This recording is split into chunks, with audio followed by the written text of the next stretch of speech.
By now you're familiar with Kinetics core shell technology, so you know the columns deliver ultra-high performance on conventional HPLCs such as this Agilent 1100. So today, we will show you how just a few simple modifications can help maximize the performance of your Kinetics core shell column. The good news? It's easy. Dr. Rustamov.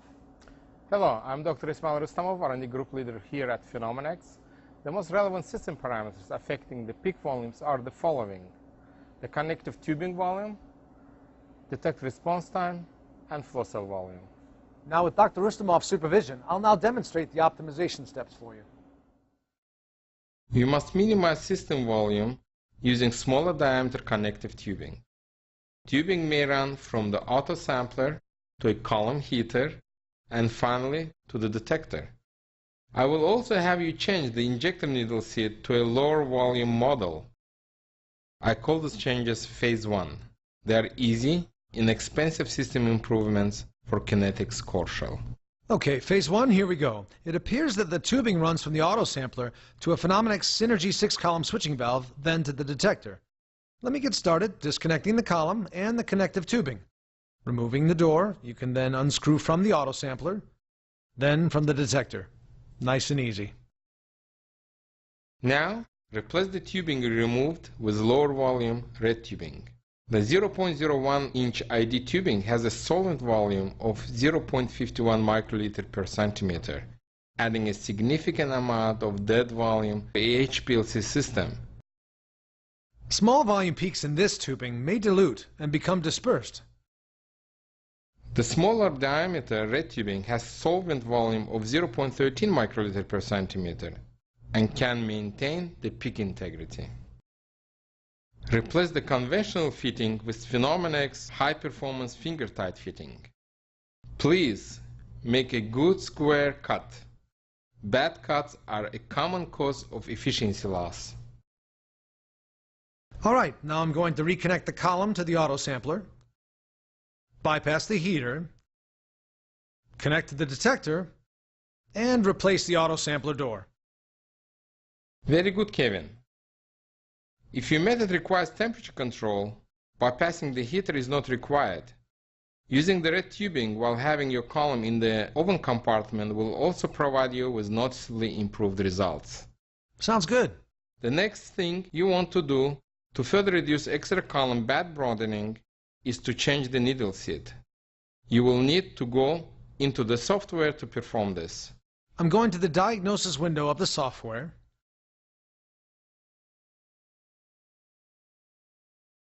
Go to the High Performance ALS window, select Maintenance Positions, then hit the Start button in the sub-window titled Change Needle Seat. This lifts the needle so that the seat can be replaced. I'll remove the current needle seat and replace it with a low-volume part. Okay, I'm disconnecting the current needle seat. First, I'm removing the connection to the injector valve. And then with a gentle pry, I can remove the unit from the housing, with a spatula for instance. Now I can replace it with the low-volume needle seat.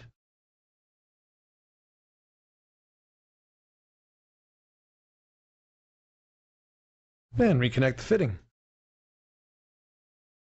And then with a quarter turn at the end. There. Remember to come back to the software and end the program, or you will have some big problems. Very good, Kevin. Let me show you how effective these simple Phase 1 changes are on increasing system performance. Okay. First, before any changes were made to the system, I measured the efficiency of a neutral compound on 3 different Kinetics core shell columns, as well as a traditional fully porous particle type column. Wow! Even without system optimization, the core shell columns show very high performance. Next, I rerun the core shell columns after making the volume reduction just performed. That's amazing! The efficiencies have really increased. These simple modifications have really made a difference. And now let's go to Phase 2 system optimization. Phase 2 focuses upon simple detector improvements that allow the detector to perform at a higher level. First, you are going to change a software setting. In the main instrument window, I'll select the Setup DAD signal option. Within that window, we'll want to change the peak width response time to the fastest acquisition rate possible. This will vary depending upon the detector type.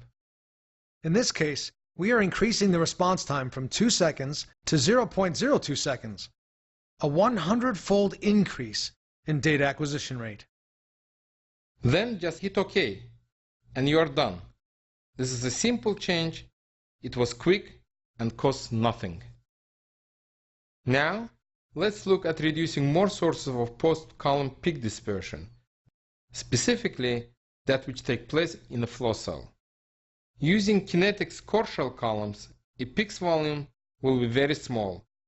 Large flow cells will disperse narrow peaks and reduce the apparent efficiency of the column. As a wide sample peak from a column moves through this flow cell, the volumes are nearly matched. Larger volume peaks don't appear to disperse in standard flow cells. The high efficiency, low volume peak from Kinetics can be dispersed in a large volume of the flow cell. Wow! Let's remove that large volume flow cell. I have the detector turned off, and I'm now going to disconnect the inlet and the outlet lines of the current flow cell.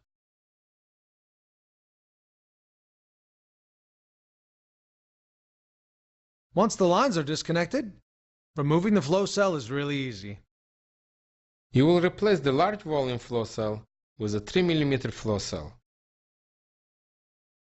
A smaller flow cell will maintain the integrity of the high-efficiency Kinetics peak.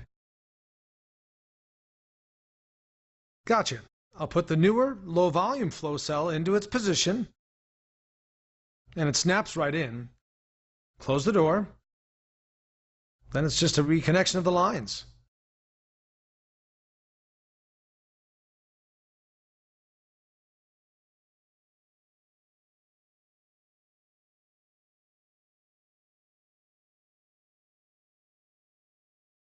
And then with a quarter turn at the end. There. And that is the end of phase 2. After these simple improvements, we see even greater gains in efficiencies on our core shell columns.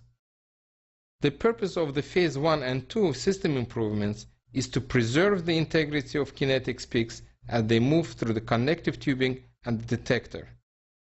Amazing. With only these small changes, you can see that all 3 core shell columns are now producing efficiencies that are well within or above HPLC expectations. These dramatic increases in efficiency really do make a strong case for why labs everywhere should implement these simple system improvements.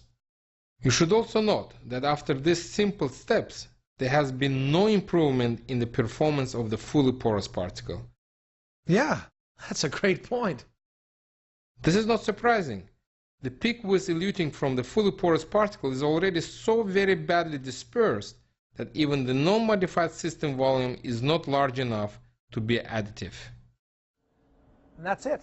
We've just optimized our system to maximize its performance for core shell HPLC columns. By combining core shell technology with these simple modifications, you too can have HPLC performance on an HPLC system.